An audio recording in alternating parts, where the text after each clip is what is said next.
I meant all of us. I don't want something bad happening to you guys either."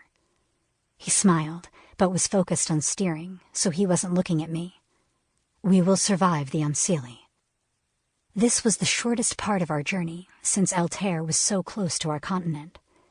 I hopped down and walked to the front of the ship, looking out over the clear water which teemed with sea life. "Don't lean too far forward," Raoul said with a frown and shake of his head. "You might fall in." "The water is too cold for a swim. I won't fall in," I said and smiled back at him. He stood almost next to the center mast, his body tense and fists clenched. "You sure about this?" he asked, looking past me in the direction of the island. "Yes," I said immediately, facing the ocean again. 100%. The anticipation and unknown were starting to get to me. There was so much that could go wrong. "You remember to keep quiet," I said. Raoul scoffed. "I know." "I mean it," I said and turned to face him fully.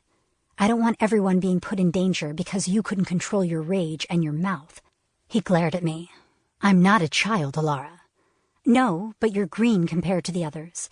And your stubbornness caused part of our demise last lifetime," I said, striding towards him. It was a low blow, but one he needed to hear and be reminded of. He sighed. "I know." "Then strive to be better. Be the man I know you can be," I said, resting my hand on his cheek. "I love you." "I love you too," he said. He leaned into my hand and then turned and kissed my palm. "I'll do better this lifetime. I just really wish I remembered our last one." "You will, eventually," I said. We sailed for several hours, but no one spoke aside from necessary call-outs for our sailing. Everyone was lost in their own thoughts, and try as I might, I became lost in mine as well.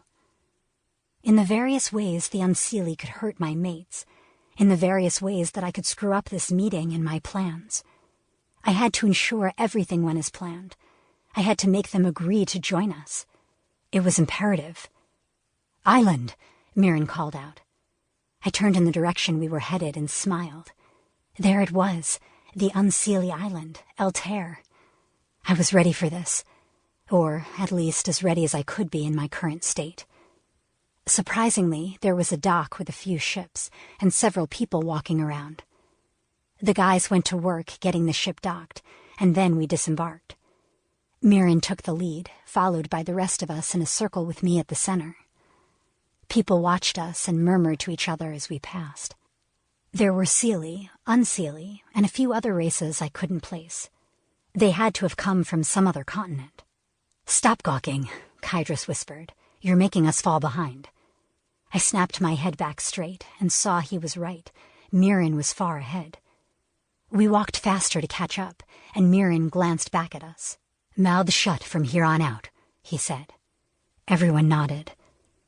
He led us down a wooden path, into some trees, and then stood before what looked like a castle gate. But there was no castle. I wanted to ask, but he'd said to be silent, so I held my tongue. Mirren placed his hand against the gate, closed his eyes, and whispered something. The gate groaned. Mirren backed up. Slowly, the gate lowered. Through the opening, we could see a busy courtyard, full of Unseelie. Mirren exhaled. Then I watched in almost horror as he put on a mask of unfeeling confidence. He looked like an assassin. His eyes were so cold and soulless. "Follow me," he ordered. Even his voice was different. He led us inside, head held high, and ignored everyone as if they didn't exist. We made it to the castle steps before guards intercepted us, their swords drawn. Thankfully, none of my guys drew their swords. "What's this?" one asked Mirren. "Our monarch is going to want to speak to them," Mirren said. "Why? Who are they?" the guard who had spoken asked. "I'm not going to announce that here, where everyone can hear," Mirren snapped. "Get the royal advisor if you won't let us pass to speak to the monarch." The same guard turned and whistled to another guard. That one walked into the castle.